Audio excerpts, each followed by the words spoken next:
नमस्कार, मी सिद्धी. आज करूया सोयाबीनचे थालीपीठ. सोयाबीन मोड आले ना मुगाचे. सोयाबीन मी रात्री घातलं होतं भिजत. ते तुम्ही उकडून सुद्धा घेऊ शकता. आता मी ते मिक्सरला वाटते.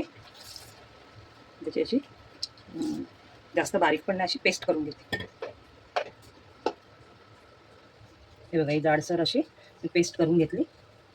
आता ते एका बाउलमध्ये काढते.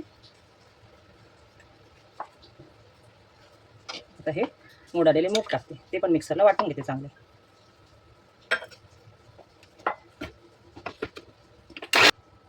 मोड आलेले मूग सुद्धा चांगले मी मिक्सरला वाटून त्याची पेस्ट केले.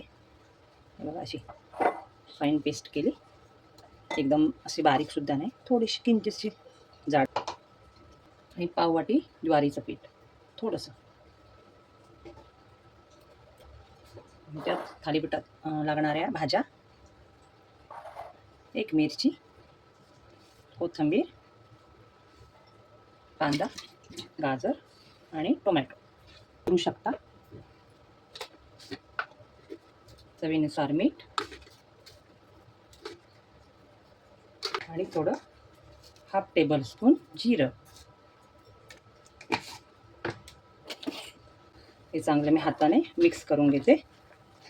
बघा, हे मुलांच्या टिफिनसाठी सुद्धा आपल्याला काय करायचं नाश्ता सुचत नाही तर सोयाबीन हे आपण उकडीशी घालून सुद्धा असं मिक्सरला लावून सुद्धा असं बॅटर करून खाऊ शकतो. याच्यात तुम्ही मुगाची डाळ सुद्धा यूज करू शकता. पोटभरीचा नाश्ता आणि प्रोटीनयुक्त हवा तसं आपण करून खाऊ शकतो. थापायला होईल असं थोडंसं पाणी टाकलं मी त्याच्यात, जास्त घट्ट वाटत होतं म्हणून. तव्यावर टाकते मी. गॅस स्लो केला. तुम्ही एका स्वच्छ कपड्यावर नाहीतर पॉलिथिनवर असं करून सुद्धा तुम्ही तव्यावर टाकून शेकवू शकता. आणि असे मध्ये मध्ये ना होल करायचे असे, म्हणजे आपल्याला त्याच्यात तेल सोडून ते चांगलं तेल खालच्या साईडून सुद्धा लागलं जातं, म्हणून असे छोटे छोटेसे होल करायचे.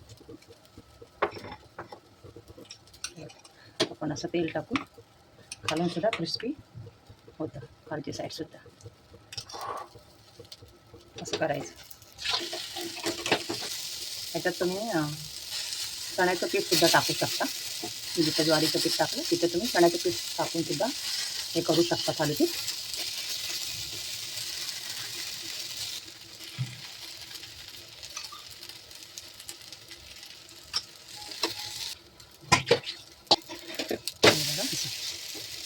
छान आहे.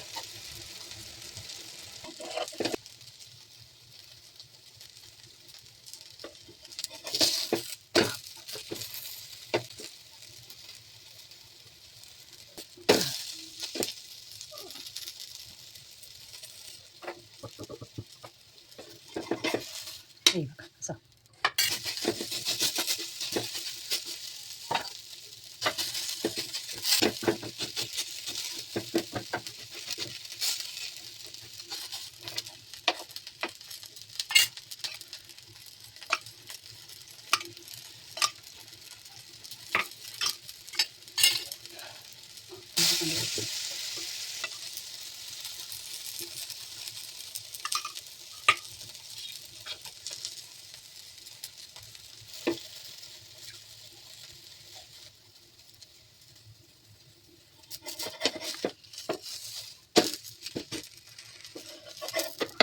तयार आहे थालीपीठ.